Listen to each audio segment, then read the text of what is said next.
जगत्रयगुरुः कृष्णं नमस्याम्यहम्। कृष्णेनामरशत्रवो निहताः कृष्णाय तस्मै नमः। कृष्णादेव समुत्थितं जगदिदं कृष्णस्य दासोऽस्म्यहम्। कृष्णे तिष्ठति सर्वमेतदखिलं हे कृष्ण रक्षस्व माम्। श्रीविष्णुचित्तकुलनन्दनकल्पवल्लीं श्रीरङ्गराजहरिचन्दनयोगदृश्यां साक्षात् क्षमां करुणया कमलाकपाण्यां गोदामनन्यशरणं शरणमहं प्रपद्ये।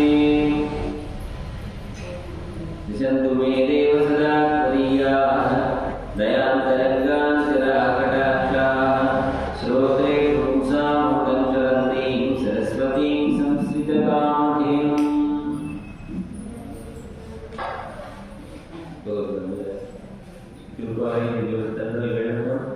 పంతొమ్మిదవ రోజు చెరుకుని ఆనందించినటువంటి 19వ మాసం యొక్క అర్థాన్ని మనం గమనించుకుంటున్నాం.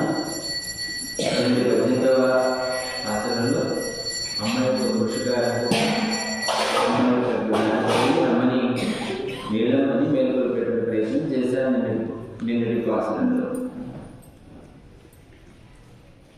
అయితే ఈ పాసనంలో శ్రీకృష్ణుని అమ్మ నీలమని ఇద్దరినీ కలిపి మేలుకొల్పేటువంటి పాసనంగా చెప్తారన్నమాట. అమ్మ లక్ష్మీదేవి ఎలాంటిది అంటే పురుషకారం అంటున్నాం కదండి, మనకి అధికంగా ఫలాన్ని ఇప్పించేటువంటిది అని కదా ఇక్కడ పురుషకారం ఉంటాయి. కాబట్టి అన్న మధ్యలో మనకి స్వామి ఉంటుంది కదా, ఆ అంశమే నీలాదేవి అని చెప్పేసి చెప్తారు. కాబట్టి అలాంటి పురుషగా స్వరూపుని నీలాదేవిని మనం ఆశ్రయించాము నిన్నటి భాషలో. ఆమెను ఆశ్రయిస్తే ఇంకా వేరే ఎవరిని ఆశ్రయించక్కర్లేదు, ఆమె తిన్నగా స్వామి సన్నిధికి మనల్ని తీసుకెళ్తుంది అని అంటారు. అయితే ఆశ్రయణ దశలో మనం పరమాత్మని ఆశ్రయించేటప్పుడు కేవలం అమ్మనో లేదా స్వామినో ఆశ్రయించకూడదు. మరి ఏం చేయాలంటే శ్రీతో కూడినటువంటి నారాయణుని మనం ఆశ్రయించాలి అని చెప్తున్నారు. నారాయణ తత్వం గొప్పదా, శ్రీతత్వం గొప్పదా అంటే ఏ తత్వమైనా గొప్పదే అయినప్పటికీ కూడా మనం లక్ష్మీనారాయణుల యొక్క దాన్ని అంటారు మిథునము అని అంటారు. ఆ మిథునాన్ని అంటే ఇద్దరు కలిసి ఉన్నప్పుడు మాత్రమే మనం ఆశ్రయిస్తే మనలో ఉన్నటువంటి దోషాలని అమ్మ కనుగొచ్చి పరమాత్మ చేత అనుగ్రహింపజేస్తుంది అని మనకి పెద్దలు ఆచార్యులు వారు మనకు అనుగ్రహించారు. అమ్మ ద్వారా కనుక మన పరమాత్మ దగ్గరికి వెళ్ళాం అనుకోండి, ఆయన ఏం భావిస్తాట, అబ్బా నా ఆజ్ఞ సంబంధం కలిగినటువంటి వాళ్ళు వచ్చారు కదా అని ఆనందపడుతుంటారు. అంతేకాదు అన్నదమ్ముల పిల్లలు అన్నదమ్ముల బిడ్డలు లేకపోతే ఇంకోళ్ళు మన సొంత అన్నదమ్ముల నుంచి వచ్చినటువంటి వాళ్ళకంటే కూడా భార్య తరపున వచ్చేటువంటి బావమరులు వాళ్ళ పిల్లలు వాడేస్తే వాళ్ళ మీదే మనం ఎక్కువ ప్రేమ చూపిస్తాం. సహజంగా లోకంలో ఉండేటువంటి విషయం. ఎందుకని మళ్ళీ ఆలోపిస్తే రేపు కాకుండా చేతికి రాదు, మళ్ళీ అవస్థపడాలి. ఎందుకు వచ్చింది కనుక సరే వచ్చినప్పుడు నా భార్య తరపు వచ్చిన వాళ్ళు వచ్చారు కదా అని ఆనందంతో ఉప్పొంగిపోతాడట స్వామి. ఆయన కరుణ మన మీద అలా కురిపించేస్తాడట. అదే సమయంలో ఆయన ఏం చేస్తాడు, వీళ్ళు చేసిన కర్మలన్నీ కూడా పైనుంచి కిందికి చూస్తాడు. అమ్మ వీళ్ళు కనీసం ఎదురు కూడా చూడడానికి కూడా ఇష్టపడినటువంటి దుర్మార్గ పనులు చేసేద్దాం అని. అయితే ఆమె ఏం చేస్తుంది, భక్తి అనేటువంటి ఒక సిద్ధాంతము అని అంటారు. ఒక కాటుక లాంటిది ఆమె పెట్టుకొని మనకు కూడా పెట్టి ఆ భక్తితో ఆయన తన్మయత్వం చేసి మనలో ఉన్నటువంటి లోపాలన్నింటినీ కూడా కప్పిపుచ్చి ఆయన చేత ఆశ్రయింపజేస్తే అప్పుడు ఆయన తన యొక్క కరుణాన్ని ఉప్పొంగిస్తాడంటే జీవుని అని చెప్తారు. కాబట్టి అమ్మ సంబంధం కలిగినటువంటి వాళ్ళ మీద స్వామి మహాప్రేమ ఉంటుంది అని అంటారనమాట. సరే నిన్న మన భాషల్లో మనం ఏం ప్రార్థన చేస్తామంటే ముందు మగడెత్తాను గోడాలే నందగోపాలను మగడైనట్టు నందుని గోడాలు అయినటువంటి నవ్విన వాటిని మేము వాస్తవానికి కృష్ణ పరమాత్మ మనం చెప్పుకున్నటువంటి ఆ మూడో మంచం మీద లేడు. ఎక్కడున్నాడు ఇప్పుడు? నీలాచలంలో ఉన్నాడు. అమ్మతో కూడి ఉన్నాడు అనమాట. అమ్మతో కూడి ఉంటే ఆ అమ్మతో కూడి ఉన్నటువంటి స్వామి కేవలం నిన్న భాషలో స్వామిని మేల్కొల్పగలరు, అమ్మని మేల్కొల్పగలరు. తీరా కిటికీలో చూస్తే వాళ్ళకి ఏం కనిపించింది, పందాలు మైతులని పేర్పడ అన్నట్టు ఆ చేతిలో ఈ జగత్తందరినీ కూడా బంతిలాగా చేసుకుని ఆ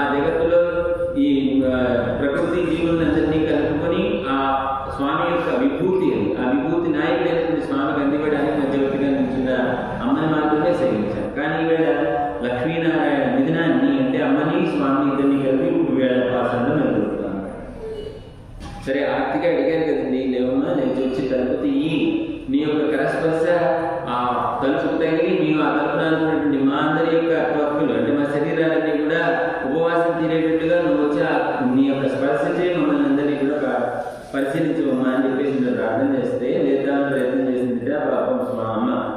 కానీ ఈయన కూడా కలిసిన్నాడు కదా, అమ్మ సంబంధం కలిగిన వాళ్ళు వచ్చారనేసరికి ఆయనకు ప్రేమ ఒప్పుకొని కాదు వెళ్ళదు నేను వెళ్తానన్నట్టుగా ఆమె లేకపోతుంటే ఆమె అలా లాగి అసహ్యం మీద లాగట ఆమె వెళ్ళి దాని మీద పడింది. ఈయన ఆమె యొక్క సౌందర్యానికి ఆకర్షితుడైనటువంటి స్వామి వెళ్ళి మళ్ళీ అమ్మ యొక్క హృదయం మీద ఆయన కూడా పడ్డాడు. ఆ పడినప్పుడు జ్ఞానభక్తులు అనేటువంటి ఆమె యొక్క వక్ష సంపద మీద ఈయన సేవిస్తే ఆయన యొక్క హృదయం వైశాల్యం పెరిగింది. అంటే పరమాత్మ ఎక్కడ ఉంటాడండి, జ్ఞానం ఎక్కడ ఉంటుందో భక్తి ఎక్కడ ఉంటుందో ఆ జ్ఞానభక్తుల వల్ల జనించినటువంటి వైరాగ్యం ఎక్కడ ఉంటుందో ఆయన అక్కడ సుఖంగా నిలుస్తూ ఉంటాడు. ఆయన పనులు కదా ఇక్కడ.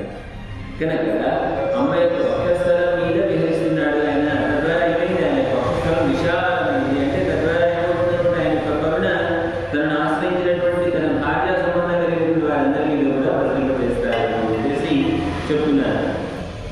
సో స్వామి వచ్చేదానికి ప్రయత్నం చేస్తే ఆమె ఏం చేసింది, అప్పటిదాకా తనకి ఉంది కనుక నువ్వు వెళ్ళడానికి వెళ్ళలేదు, నువ్వు తలుపు తీయడానికి వెళ్ళలేదు అన్నట్టుగా ఆయన గట్టిగా పట్టుకుందిగా మనసు మీద. ఇది చూసినటువంటి వాళ్ళు మన భక్తులు ఆ కిటికీల నుంచి చూసారేమో, చూసినటువంటి వాళ్ళు ఏమంటున్నారు, ఏమమ్మా ఇది న్యాయం చెప్తుంది అని అమ్మని ప్రశ్నిస్తున్నారు. ఇది న్యాయం, మేమందరం గోలు పెట్టి వచ్చి ఈ వాక్యంలో నుంచి నాకు మాకు చూపిస్తూ మేము ప్రార్థన చేస్తుంటే అమ్మాలంతా కూడా వింటూ కూడా నువ్వు అలా పడుకుని స్వామిని చూస్తున్నావే, స్వామి ఉద్దాలను ప్రయత్నం చేసినా కూడా నాని కూడా నువ్వు ఆయన గట్టిగా పట్టేస్తున్నావే అని ఈవేటి పాసురాన్ని మనం మొట్టమొదట తిరుపాగా ప్రారంభం చేసినప్పుడు అమ్మ తనే చెప్పుకుంటాం. నీళ్ళ తనకి కృష్ణ అనేటువంటి పాసులు చెప్తాం, తనే అంటారు. అది ప్రార్థన అది ఎవరు నిర్ణయించారు అంటే పరాశర భట్టర్ వారు అనేటువంటి వారు మహానుభావులు వారు నిర్ణయించారు. ఒకసారి శ్రీరంగం ఏం జరుగుతుందట, రంగనాథ స్వామికి 7 ప్రాకారాలు ఉంటాయి కదా, ఈ 7 ప్రాకారాల్లో కట్టించేటువంటి సందర్భంలో ఆ రాజుగారు ఆ దేశాన్ని పరిపాలించేటువంటి రాజుగారు ఆ ఒక ప్రాకారం కట్టేటువంటి సందర్భంలో ఒక శ్రీ వైష్ణవ భక్తుల యొక్క ఇల్లు అడ్డం వచ్చింది. ఇల్లు అడ్డం వస్తే ఆ ఇల్లు తొలగిస్తే తిరుపతి కట్టడానికి వీలు లేదు. ఆయన ఇల్లు తొలగించడానికి ప్రయత్నం చేస్తే ఆ శ్రీ వైష్ణవుడు వచ్చి ఎవరు అడిగారంటే భట్టర్ వారిని సేవించారు. భట్టర్ వారికి ఏమవుతాడో రాజుగారంటే మా నాన్నగారి శిష్యుడు కాబట్టి తను చెప్తే వింటాడు, దాన్ని తప్పించి ప్రాణికి పెడతాడనే ఉద్దేశంతో ఆయన పిలిపించి చెప్పాడు. పరమాత్మకి మంగళకరమైనటువంటివి ఏమిటి అంటే చుట్టూ కట్టేటువంటి ప్రహరీ గోడలు కాదయ్యా, ఉత్తమమైనటువంటి వైష్ణవ స్వామి యొక్క మంగళ ఆశాసనాలే ఆయనకు రక్షణంగా ఉంటాయి. కనుక వారికి ఏ విధంగా జ్ఞాని కలగకుండా నువ్వు కట్టేటువంటి ఆ ప్రకారం కట్టమని చెప్పారు కదా రాజు. కానీ ఆ రాజుగారు వినలేదు. ఆ వారి తిరుమాడికి ఏదో జ్ఞానం కలిగింది, దానికి కోపం వచ్చిందా పెట్టరు దానికి కోపించి ఆ శ్రీరంగం నుంచి వెళ్ళిపోయారు. వెళ్ళారే కానీ రోజు మన రంగని సేవించినటువంటి వారు ఆయన పురోహితుడు అక్కడ రంగనాథ స్వామికి రంగడి యొక్క సేవ దూరం అయ్యేసరికి ఆయన రోజు చిక్కుపోతూ చాలా బాధ కలిగింది.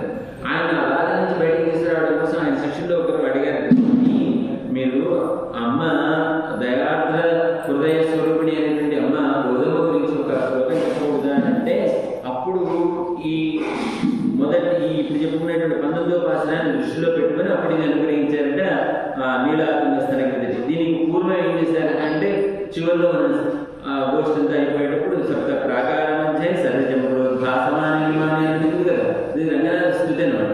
ఆ రంగనాథ స్థుతిని చెప్పి 8 శ్లోకాలని చెప్పి తర్వాత అమ్మ యొక్క ఈ శ్లోకాన్ని అనుగ్రహిస్తారన్నమాట. నీలాత్మ స్థనగిరి సప్తముద్భోద్యకృష్ణం పారాజ్యం స్వం శృతి సత్యమంటూ ఆ నీలాదేవి యొక్క వక్షస్థలం మీద నిద్రిస్తున్నటువంటి ఆ స్వామిని మేల్కొల్పి పారతత్వమైనటువంటి తన యొక్క గుణాన్ని తెలియజేసి ఆ సకల వేదాల సారమైనటువంటి శుద్ధుల్లో చెప్పినటువంటి సారమైనటువంటి అందరినీ కూడా పాటలాగా చెప్పింది స్వామికి. ఆయన ఎక్కడ వెళ్ళిపోతాడు అన్నట్టుగా తాను ధరించినటువంటి కుటుంబాలకు చేత కట్టేసి ఈ పాట చెప్పింది, అధ్యాపయింది అని అంటారు. ఇదంతా కూడా ఈ పాసనాన్ని చూసారు రాశారు అని చెప్పేసి చెప్తారు కదా. కనుక అలాంటిది మనకి సృష్టికి ముందు సృష్టి తర్వాత ఈ 2 సందర్భాల్లో కూడా పరమాత్మ ఒకడే ఉన్నాడు అంటే పరమాత్మ ఒకడే లేదండి. పరమాత్మ శ్రీతో కూడి ఉన్నాడు.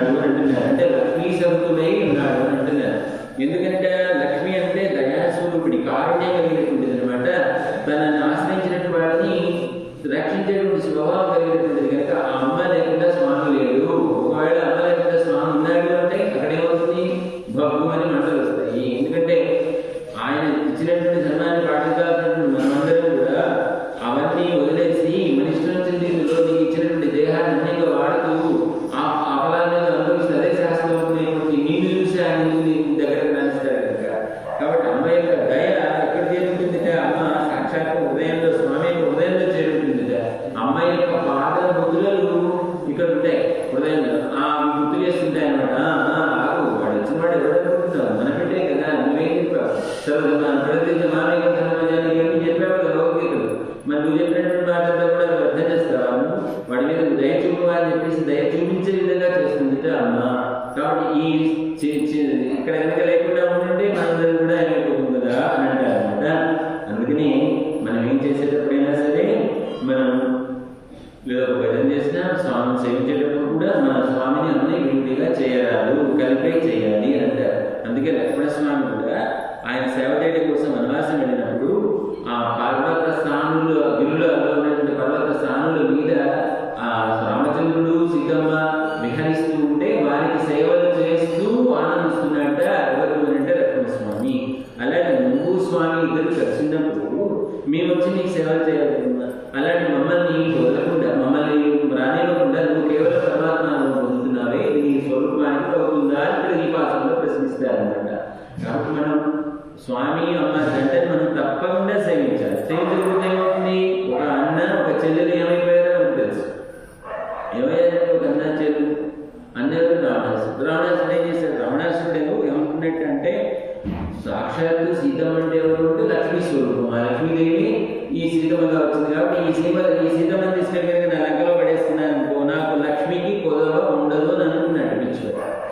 లక్ష్మిని తెచ్చుకుంటే అక్కడ ఉన్నటువంటి నారాయణ ఏమైపోతాడు అంటే అమ్మని స్వామి నుంచి దూరం చేసినట్టే కదా ఇక్కడ. అంటే ఎడవడ కలిగించాడా లేదా, దానివల్ల ఏమైంది, తల తీసేశారు.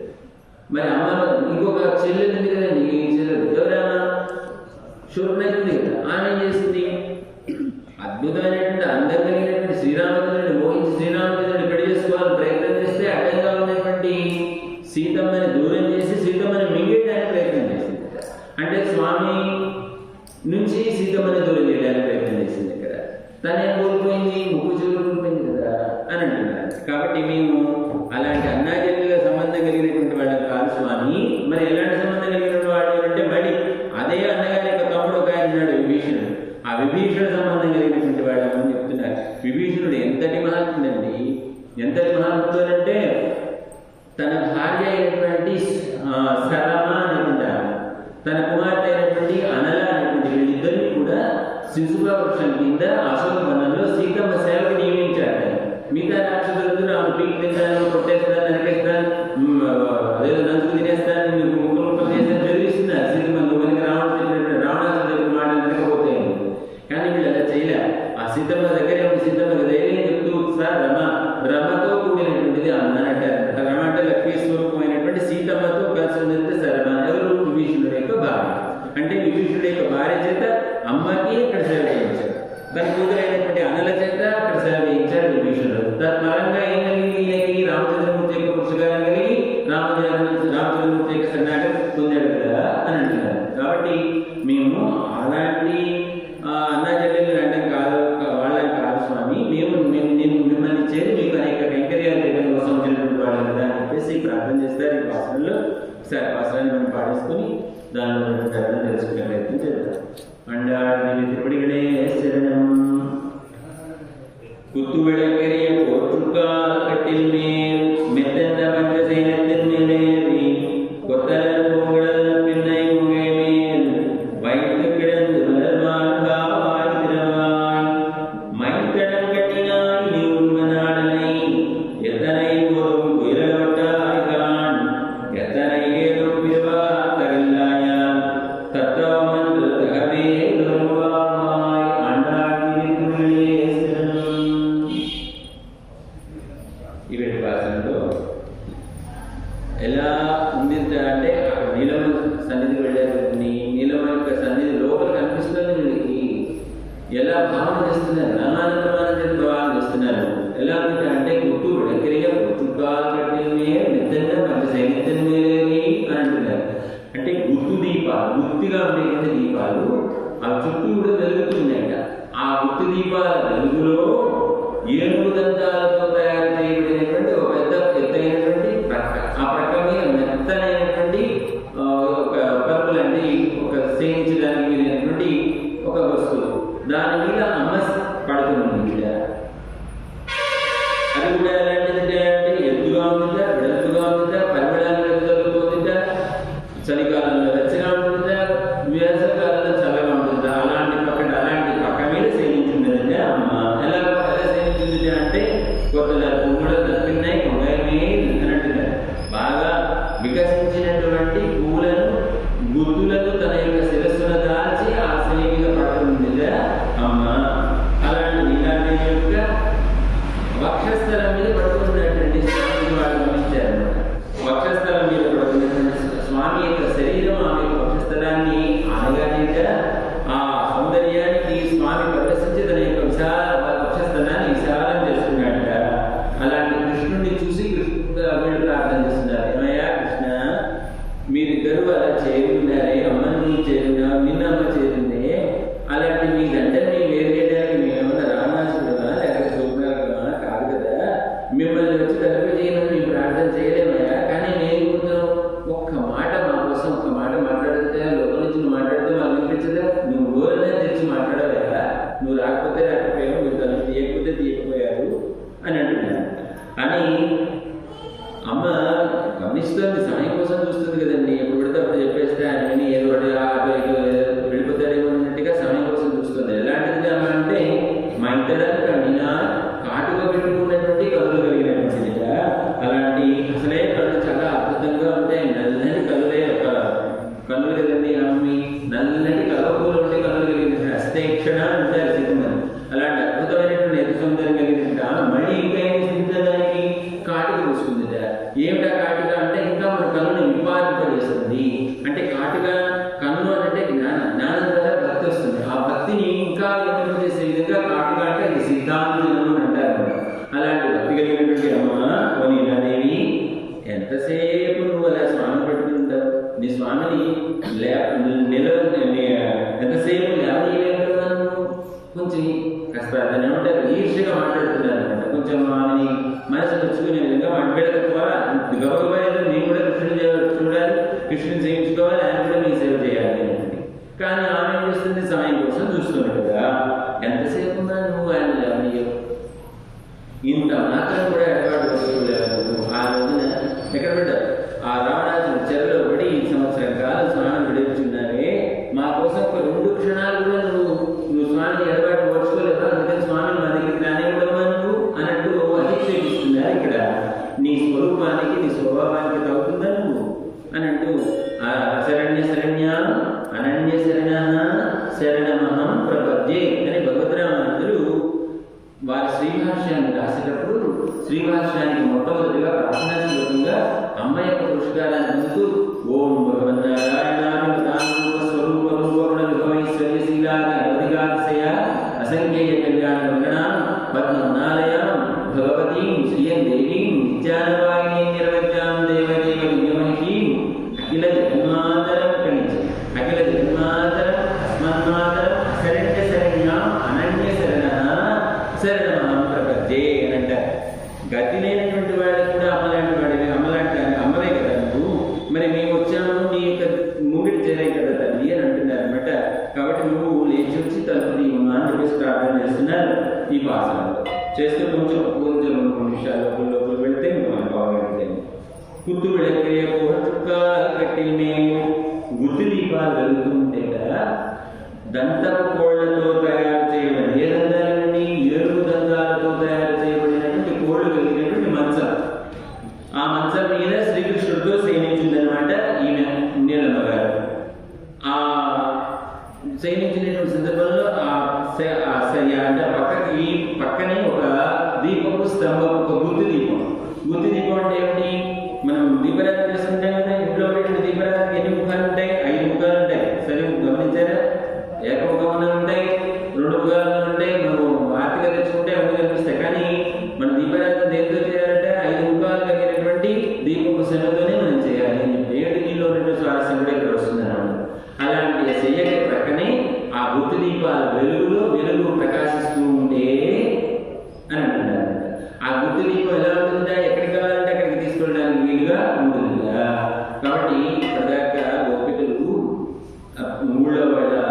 పెద్దల యొక్క అనుమతి పొంది కృష్ణుని కలవడానికి వీల్లేదు.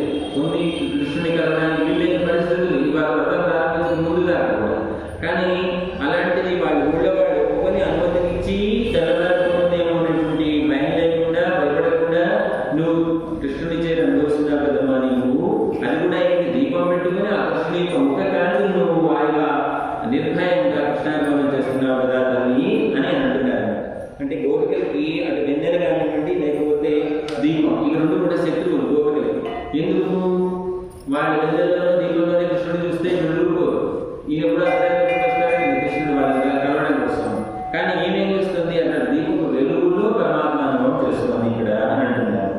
అది కూడా ఎలా, ఏ విధంగా అయితే లక్ష్మణుడు సీతారాములు వనవాసంగా చెప్పినట్టుగా లక్ష్మణుడు సీతారాములు వనవాసం చేస్తున్న సందర్భంలో వాళ్ళు ఆనందంగా విహరిస్తూ ఉంటే వాళ్ళకి ఆనందం కలిగించడం కోసం లక్ష్మణ స్వామి కూడా వాళ్ళ సేవలో ధరిస్తున్నాడు అని చెప్పేసి చెప్తారనమాట. అందుకనే రమమాణ వనే త్రయ అని అంటారు. అంటే లక్ష్మణుడు కూడా ఆనందించడం ఏంటండి అంటే సేవ చేసేటువంటి వాళ్ళు లక్ష్మణుడు సందేహం కలగచ్చు. ఆ సందేహం అన్యోన్యానుభవంలో ఉన్న సందర్భంలో వారికి కావాలని చేసిన సేవలని కూడా అందించేటువంటి వాడు లక్ష్మణుడు.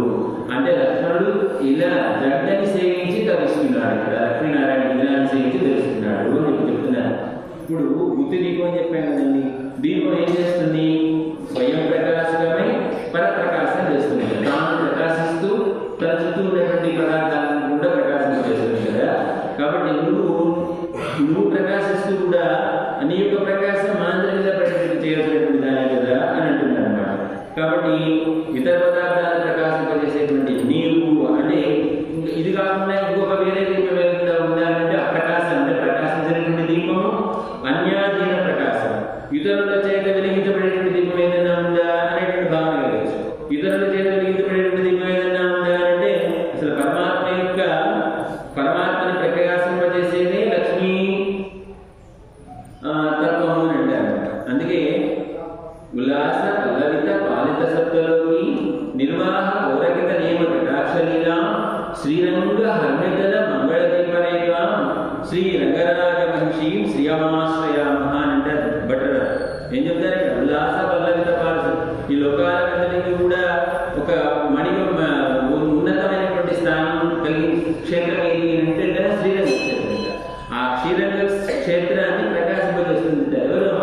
అమ్మ ఇలా మంగళ దీపరేఖలాగా ఆ ఆకాశంలో ప్రకాశిస్తూ తాను ప్రకాశిస్తూ అక్కడ ఉన్నటువంటి పరమాత్మ యొక్క రంగనాథ యొక్క వేదాన్ని ప్రకాశింపజేస్తుంది అమ్మ. అలాంటి అమ్మని నేను శరణ పెడుతున్నాను అని చెప్పేసి చెప్తారు. కాబట్టి అప్రకాశకం ఎవరైనాడు అక్కడ? స్వామి. అప్రకాశకం అయినప్పటికీ కూడా అన్యాధీన ప్రకాశమైనటువంటి ఆ స్వామి యొక్క వైభవాన్ని తన యొక్క ఆ లక్ష్మీ తత్వం చేత ప్రకాశింపజేసింది, దయ అనేటువంటి లక్ష్మీ తత్వం చేత ప్రకాశింపజేసింది అని అంటారు అనమాట. ఇందాక చెప్తున్నాను కదండి, ఇది ఉండేటువంటి ఆ దీపం ప్రకాశించడంలో గొప్పతనం ఏమిటంటే స్వామి యొక్క వైభవాన్ని మనందరికీ కూడా ఆ వైభవ వేద్యంగా అనుభవ వేద్యంగా చెప్పడం కోసం పరమాత్మకి ఏం ఇచ్చాడు? వేదాన్ని అనుగ్రహించాడు. మనకి ఆ దీపం యొక్క ప్రమాణాన్ని చెప్పడంలో కూడా పరమాత్మ చెప్తాడు. ప్రమాణంలో వేదనే ప్రమాణమైనటువంటిది. వేదాలలో చెప్పబడినటువంటి విషయాన్ని ఉపప్రమాణాలు అంటారు. వేదం తర్వాత వచ్చినటువంటి ఈ ఐదులో చెప్పినటువంటి సారం ఏంటో అంటే ఆ శ్రీమన్నారాయణ తత్వం యొక్క గొప్పదనాన్ని చెప్తుంది. ఆ ఐదు ఏంటి? ఐదు ముఖాలు ఏమిటంటే శృతి, స్మృతి, ఇతిహాస, పురాణాలు, ఆగమాలు అని ఐదు. శృతులు అని అంటే వేదాలు, స్మృతులు అంటే వాటి అంగాలు అంటే ఉపనిషత్తులు, తర్వాత పురాణాలు, తర్వాత ఇతిహాసాలు, రామాయణ భారతాలు, అలాగే ఆగమాలు, మన అర్చన చేసేటువంటి విధానాలు. ఇవి ఈ ఐదుని చేత ప్రకాశింప చేసేటువంటి వాడు ఎవరు అంటే లోపల ఉన్నటువంటి పరమాత్మ. ఆ పరమాత్మని ప్రకాశింపజేసేటువంటిది ఏంటంటే దీపరూపంగా ఉన్నటువంటి అమ్మ యొక్క తత్వం అని చెప్పి చెప్తారన్నమాట. కాబట్టి ఈ లీలాకృష్ణులు పడుకున్నటువంటి మంచం ఎలాంటి మంచం అండి? ఇది దంతపువ్వులతో తయారు చేయబడినటువంటి మంచము. దంతపువ్వులు అంటే ఎక్కడి నుంచి వచ్చాయి? మన కృష్ణ పరమాత్మకి ఏంటంటే ఆయనకి కువలయాపీఠం అనేటువంటి ఏనుగుని సంహరించాడు కదా. చంపాడా? ఎప్పుడు చంపాడు? నిన్న మొన్న ఏ ప్రాసంలో చంపాడు? చంపాడు. కృష్ణుడిని పిలిచారు కదండి ధనయాగానికి. కంసుడు పిలిచినప్పుడు వచ్చారు కదా, బలరాముడు ఎదురు వచ్చినప్పుడు మొట్టమొదటి ఎదురుపడింది ఎవరు? కువలయాపీఠం అనేటువంటి ఏనుగు కదా. ఆ ఏనుగుని చంపినప్పుడు దానికి 4 పువ్వులు ఉంటాయి కదా, చతుర్వేది. ఆ 4 పువ్వులని పీకి జాగ్రత్త పెట్టుకున్నట్టు. ఎందుకనంటే ఇవి నీలాదేవికి మంచం చేయాలి.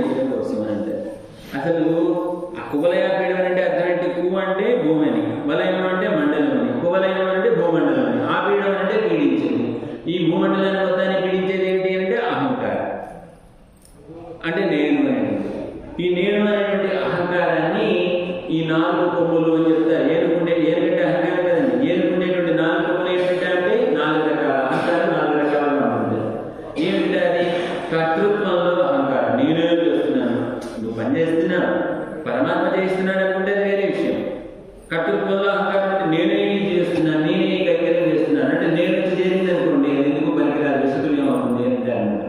కాబట్టి కర్తృత్వంలో అహంకారం, భోక్తృత్వంలో అహంకారం, నేనే భోగ్యంగా అనుభవిస్తున్నాను అనుకోవడం.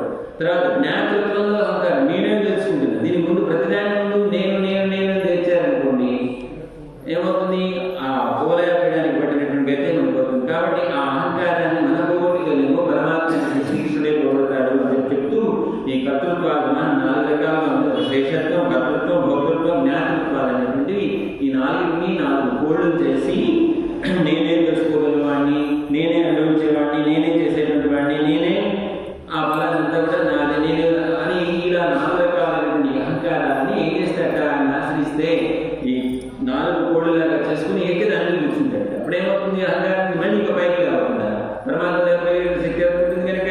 కాబట్టి అహంకారాన్ని దూరం అనమాట. అలాగా అలాంటి మంచం మీద సేవించినారు. అలాంటి సేవించినటువంటి మెత్తన్న పంచ సైనిత్యం మీద అంటున్నారు. ఆ పక్క సేవించినటువంటి పక్కకు ఉండేటువంటి 5 లక్షణాలు ఉన్నాయి. ఏమిటా 5 లక్షణాలు అంటే, ఒకటి ఏమిటా, వేసవకాలం ఎలా ఉంటుందిట, చల్లగా ఉంటుంది. శీతాకాలం ఎలా ఉంటుందా, మంచిగా ఉంటుంది. ఇది మొదటి లక్షణం.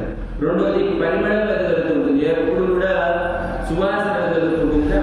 మూడోది తెల్లటి పక్కట. నాలుగోది మెత్తగా ఉంటుంది. ఐదోది విస్తృతంగా ఉంటుంది, చాలా విస్తారంగా ఉంటుంది. ఇది ఈ పక్క. ఏమిటి ఈ పక్క అంటే, దీన్ని వేదాంత అర్థం లోపలికి వెళ్ళిపోతే దీన్ని ఏమంటారంటే అర్థపంచక జ్ఞానము అని అంటారన్నమాట.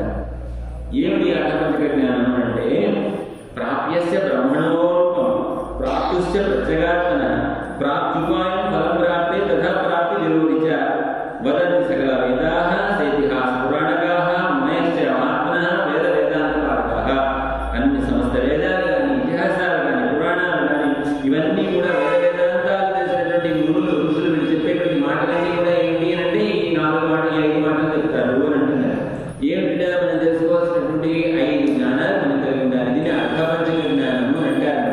ఏమిటి అర్థపంచక జ్ఞానం? మొదటి అంటే ప్రాప్తస్య బ్రహ్మస్వరూపం, పరబ్రహ్మ యొక్క స్వరూపం. ఆయన రక్షకుడు, ఆయనే సర్వనీయత, ఆయనే సర్వ జగత్కర్త అని తెలుసుకోగలడు. అది ప్రాప్తస్య బ్రహ్మణ రూపం అని అంటారు. రెండోది ఏం చెప్పారు ఇక్కడ, బ్రహ్మ ప్రాప్తికి అర్హుడు అన్నట్టు స్వస్వరూపం, నీ యొక్క స్వరూపం తెలుసుకోవాలి. ఆయన రక్షించేవాడు, నువ్వు రక్షించబడేటువంటి వాడు అనేటువంటి నీ ఆత్మ స్వరూపాన్ని తెలుసుకోవాలి.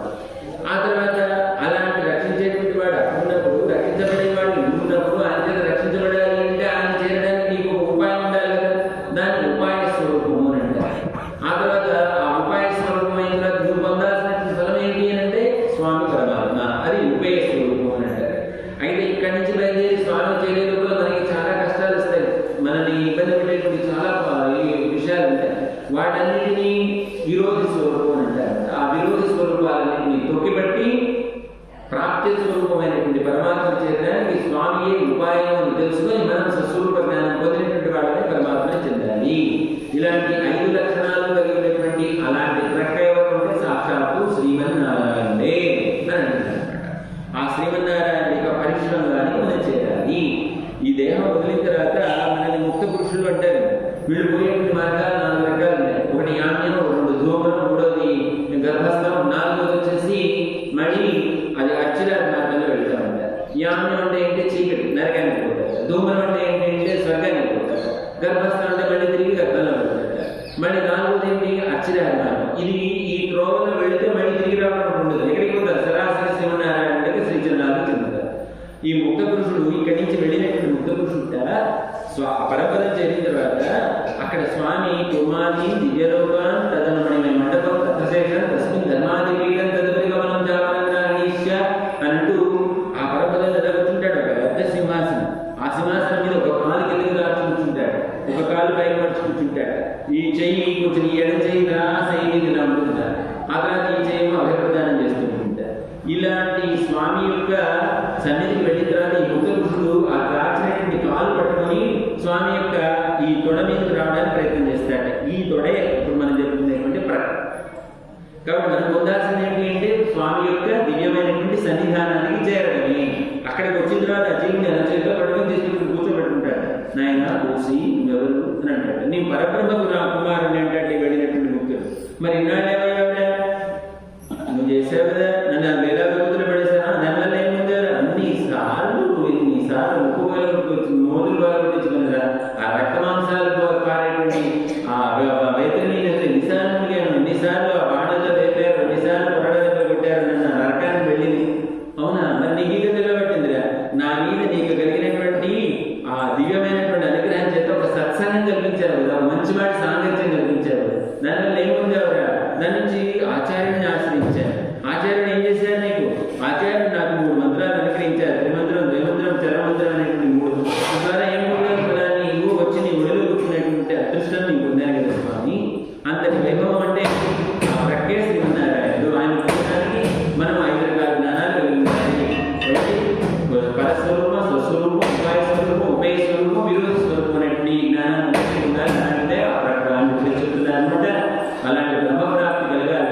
ఇలాంటి జ్ఞానం మనకు ఉండాలి. ఒకరికి మూడలు నగ్నమే వైద్యపీడ మనోభావ వాయుడుగా గుత్తులుగా వికసిస్తున్నటువంటి పూలు, ఆ పూలు ధరించినటువంటి ఆమె ధరించడం చేత ఆ గుత్తులన్నీ ఇంకా వికసించాయి.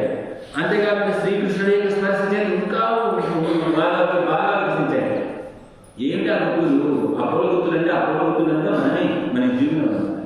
అమ్మ స్పర్శ కలగడం చేత మనలో చైతన్యం కలిగి భక్తి విప్పాన్ని పరమాత్మ చేరుకోవాలనే జ్ఞానం కలుగుతుంది.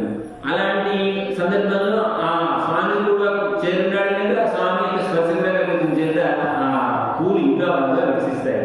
అలాంటి పూలను ధరించారు. అంటే ఈ జీవాత్మని పరమాత్మ యొక్క సేవకి వినియోగించేటువంటి తత్వం అమ్ముతుంది కనుక అలాంటి అమ్మని ఆశ్రయించాలి. అమ్మ ఎంత గొప్పలండి, ఎంత గొప్పలు చెప్పాలంటే ఇంకా చాలా మంది రేపు భాషలో అవకాశం. ఇంకో మాట పరచబడ్డారు ఐశ్వర్యం అక్షరగతి పరమం పదంగా కస్మై చిరంజీవరం మహేయ అస్మై లతసే కదయపోయిందా అంటారు.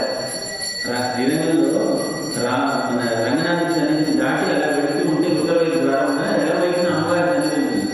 ఈ ఒక ఎవరో కాస్త ఎవరో పూలో అనుకునేటువంటి కాస్త బరువు అమ్మగా పుట్ట ఆ వైపు పెడుతూ ఆ పుట్టని అక్కడ ఉన్నటువంటి అడుగు మీద దించి ఆ నెప్పు పుడితే చేతులు ఇలా అనుకుంటున్నారు.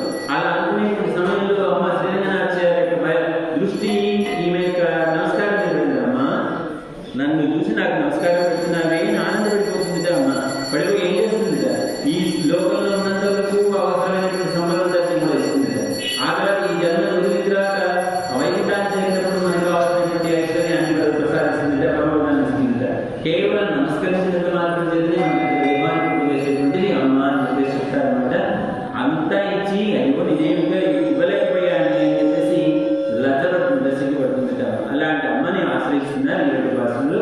ఆ అమ్మని స్వామి కలిగి ఇద్దరిని పెట్టినటువంటి ప్రయత్నం చేశారు. సరే రేపు నేచరైనటువంటి భాషను చూద్దాం. ఇంకా చాలా విశేషాన్ని రేపు భాష చెప్పినట్టు స్వస్తి.